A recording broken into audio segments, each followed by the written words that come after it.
Labour pain है या pruritus हो रही है नहीं हो रही, ठीक है। अब इसमें लीकिंग पर वेजाइना कब होगी? अगर प्रीमेच्योर रप्चर ऑफ मेम्ब्रेन हो रही है। प्रूराइटिस अक्सर जॉन्डिस में हो जाता है, ठीक है, टेरिस भी कहते हैं इसमें। और causes of fever and jaundice, malaria हो सकता है, लेप्टोस्पायरिया हो सकता है, TB, hepatitis. Causes of jaundice in pregnancy में हेपेटाइटिस ए टू ई, कोई भी टाइप हो सकती है। Intrahepatic cholestasis of pregnancy, pre eclampsia, eclampsia भी हो सकता है, acute fatty liver of pregnancy, liver disorder या ड्रग, किसी ड्रग की टॉक्सिसिटी की वजह से। ये जॉन्डिस की काजेज है प्रेगनेंसी में, ठीक है। ये फीवर की काजेज हो सकती हैं प्रेगनेंसी में, ठीक है। फिर हम पूछेंगे छठे नंबर पे मेंस्ट्रुएशन, उसकी हिस्ट्री लेंगे कि भाई मेनार्की कब स्टार्ट हुए, मीन एज कौन सी एज से स्टार्ट होना शुरू हुए साइकिल, साइकिल्स जो हैं वो रेगुलर हैं या नहीं है, फ्रीक्वेंसी क्या है फ्रीक्वेंसी का, ठीक है, और कितने दिन चलते हैं, डेज कितने दिन हैं, डेज ऑफ फ्लो कितने दिन चलते हैं, वॉल्यूम क्या है, वॉल्यूम को हम ज़्यादातर पैड से मालूम करते हैं, दिन में कितने पैड यूज़ किए। अगर फ्रीक्वेंसी का मतलब है अगर उसमें और इसमें क्लॉट है अगर, तो क्लॉट इंडिकेट करता है एक्सेसिव ब्लीडिंग की वजह से, ठीक है। इंटरमेंस्ट्रुएशन ब्लीडिंग तो नहीं हो रही, मीन 28 डेज की साइकिल है, अगर सही हो गया और बीच में फिर ब्लीडिंग है या नहीं है।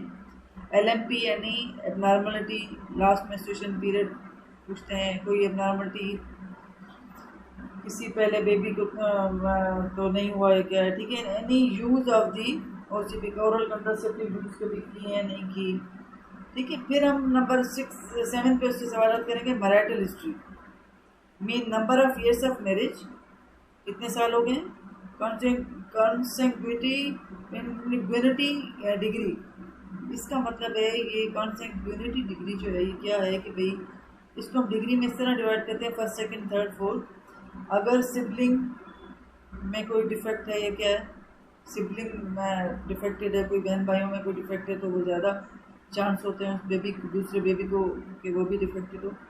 और हो सकता है फैमिली अंकल, सेकंड डिग्री में अंकल्स को कोई डिफेक्टेड हो ऐसा, और किसी मतलब अंकल कोई डिजीज हो जैसे डाउन सिंड्रोम हो कोई अंकल लेके आ, ठीक है।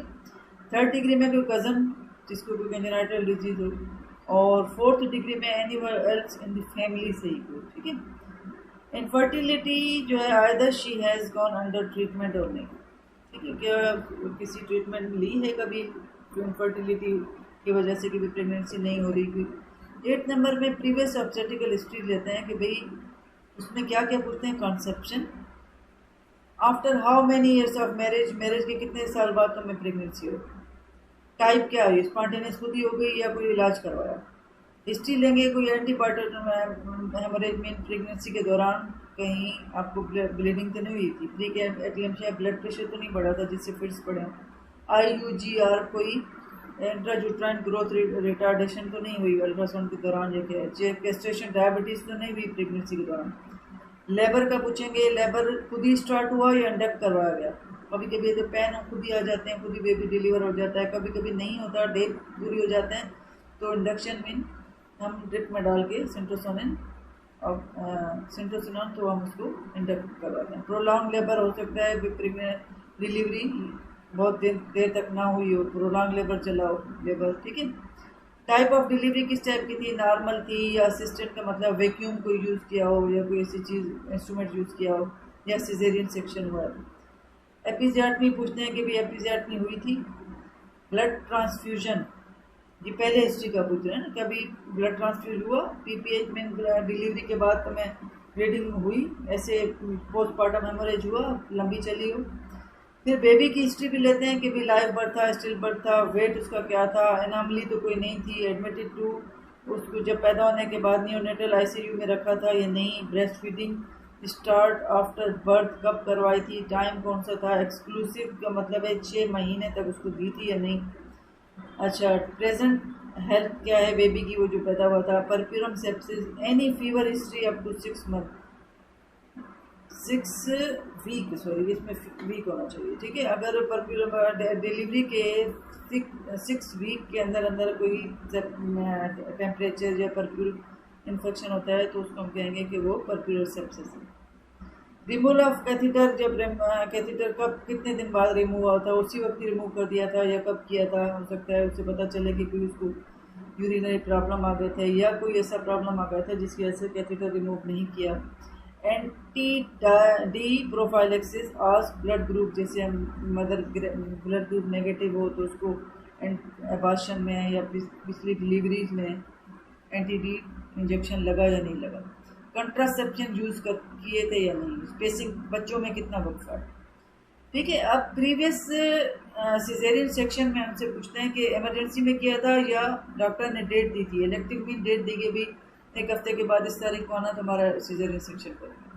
लेबर पेन खुद स्टार्ट हुए थे या इंडक्शन करवाई थी, ब्लड ट्रांसफ्यूजन हुई या नहीं हुई, स्यूचर रिमूव कब हुए, कितने दिन बाद हुए इसके, ठीक है, कैथेटर रिमूव कब हुआ, परक्यूरल फीवर सेप्सिस, एंडोमायोमेट्राइटिस। ठीक है, इसमें क्योंकि हम फिर सिजेरियन सेक्शन का चांस थोड़ा कम हो जाता है।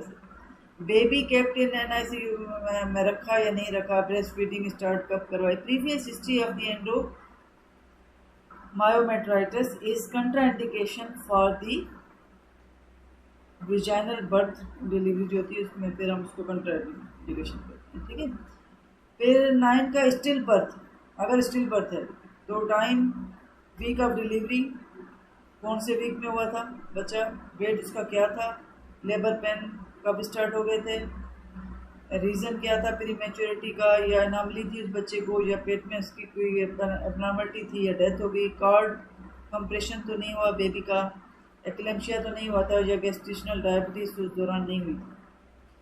अच्छा, 9C एबार्शन अगर हिस्ट्री देता है तो उसके आप पूछोगे काज पे जाओगे कि एबार्शन की काज क्या थी।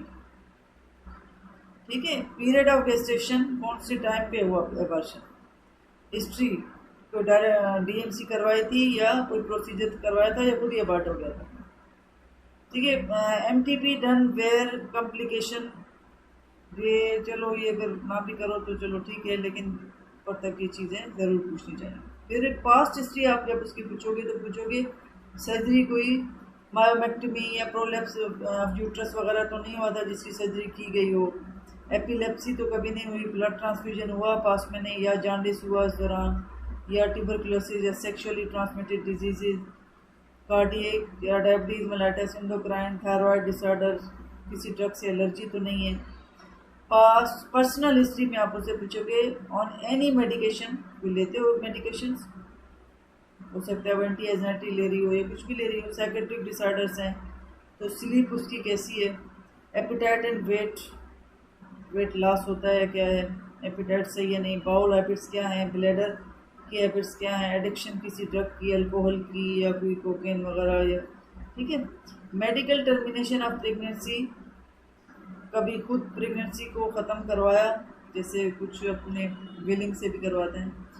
फिर डाइट की उसकी हिस्ट्री लो बिफोर एडमिशन टू हॉस्पिटल, कि भाई आपकी डाइट कैसी थी।